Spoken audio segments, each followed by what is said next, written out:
and welcome ICS folks, part 3 of this huge long lesson. I think this is probably day 2. You're looking at this day 2 of this huge long lesson.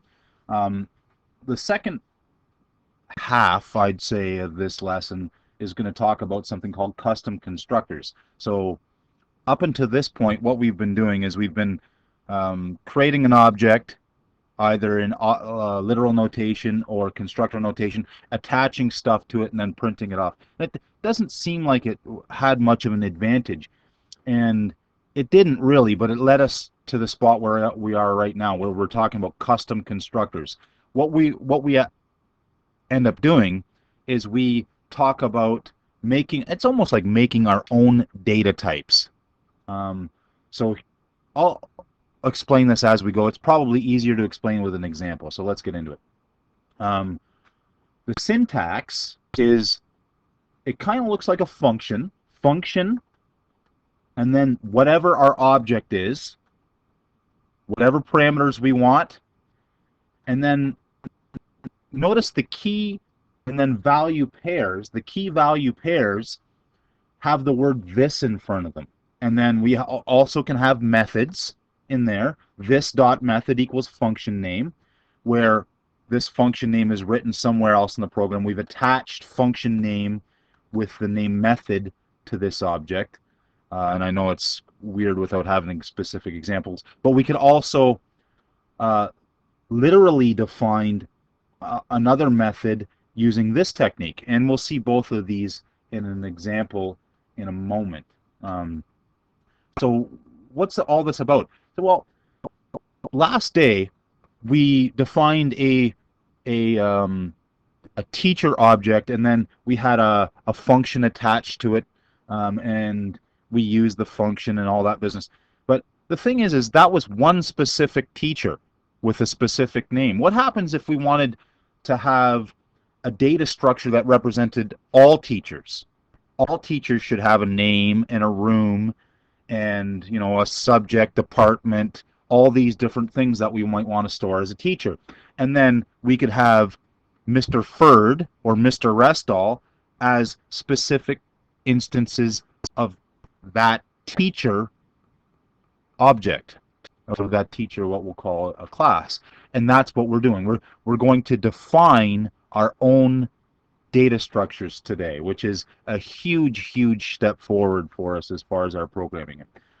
Here is this is the syntax, but let's get into an example straight off. So I'm gonna type this out, I think in JSBin, okay? Because I don't think I can. No, I can't copy that. So this one, you don't have this example. So what do we got? Name, type, room, greeting. So I'm going to go into JSBin here, JSBin, and type this stuff out. You too. You do this too.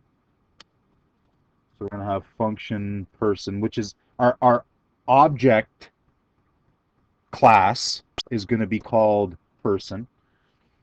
And it's going to take 3 variables. I could call these parameters whatever I want. I could call them A, B, and C, but really we want to call them something so we know what the heck they are. And I called them name in, type in, room in. And notice that my first key is called name. And it's just going to be equal to whatever I had for this parameter name in. And name in is like the name that comes into the person constructor, and I'll show you what that means in a second. Dot type equals type in. This dot room equals room in, and this dot greeting equals, and so this is going to be a literally defined function, because I'm actually it's not outside of the function, it's inside the function itself. Return, and it's going to return a message, I am plus, then it's going to go get its name,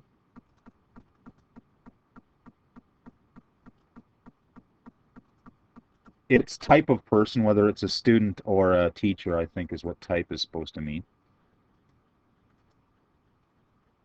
And then it's going to get from room plus this dot room. And notice this reading is going to work whether it's a student, a teacher, whatever. This person is almost like a um, generally defined data structure. Okay, what's this program do right now? It does nothing. Well, that's because we haven't actually asked it to do anything. We haven't constructed any we haven't constructed any object, people object, person objects. We haven't done any printing to the screen. We haven't done anything. So back in the note, it says, this general template, this is like a template for creating persons. It's called a class in many programming languages. Then objects are just examples created using the template. So the first thing I want to show you is to use this template. This is a person template, what we call a class, and we're going to create some person objects. Well, not there, not in Notepad++. In. So, for instance, I could make Ferd, which is a new person, and I can make Ferd. And, well, what's the name? Name's going to be Ferd, and the type is a student. And his room, what room shall he be in? He's in drama, 119. Say, okay, what's going to happen here? Well, nothing, again, because we've made this Ferd object, but we haven't done anything. So if we wanted to actually do something, we could go console.log Ferd.name if we wanted to. And then it'll just print out Ferd's name. More interesting, I want to run the greeting, Ferd.greeting. Notice that the greeting method, remember, a function that's hooked up to an object is called a method. Doesn't have any parameters. So if I just go Ferd.greeting, it's going to return that sentence and then print it out to the console. So there was the first time that it ran the Ferd.name. I am Ferd, a student from room 119. Dandy. Okay, well that's fine. Let's make another object, a person object called restall. New, and that's a person, right? And then I have to give it name, type, and room. So name, Mr. Restall is the name. The type is teacher. And the room in was 176. And then if I go console.log restall.greeting, and again, I have to go console.log, not just if I were to do just this, that message wouldn't be printed out. I'm going to clear this and run that to show you. So there's those two lines worked. This line didn't work because this string that was returned is just sitting there. So we actually have to do something with that. So I'm going to console.log that.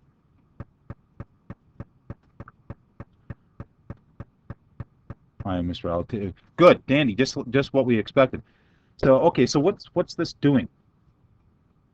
Well, this allows us to create objects that all have a similar structure. And that way we can treat them in a similar way. And this is so important in computer science because then other people can use our code without having to look at it. We can, as we'll see soon, we can take a person and then change the template a little bit to make different types of people if we wanted to. And it just, it gives us so much power and flexibility in our programming. And you are just only getting a taste of this, but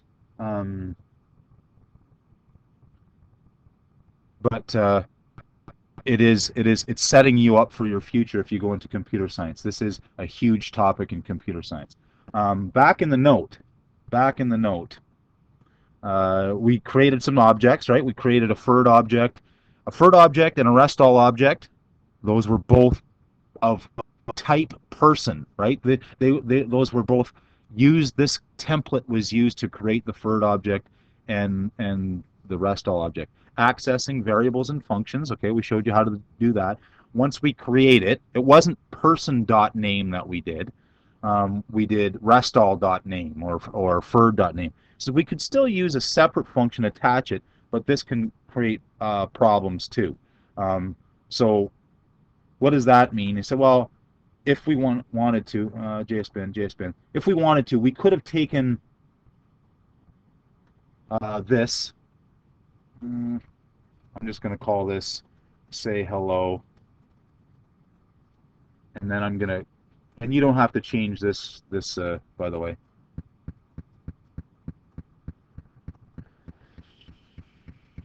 Say hello equals function.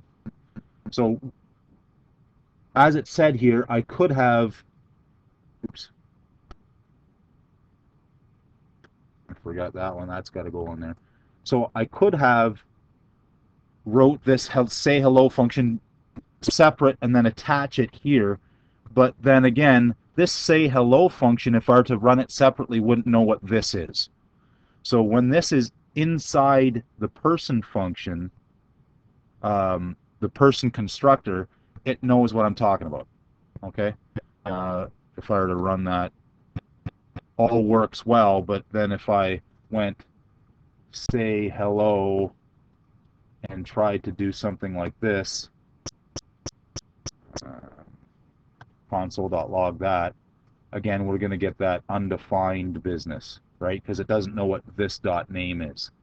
There's no object calling say hello, so it doesn't know what this name is. I am JSBin output, an undefined from room undefined. Okay, so that doesn't quite work anymore. So it's kind of nice when you're making your custom constructors to have your function actually right in there. So if you do it this way, you can goof up a little bit. Okay, that's all that meant right there.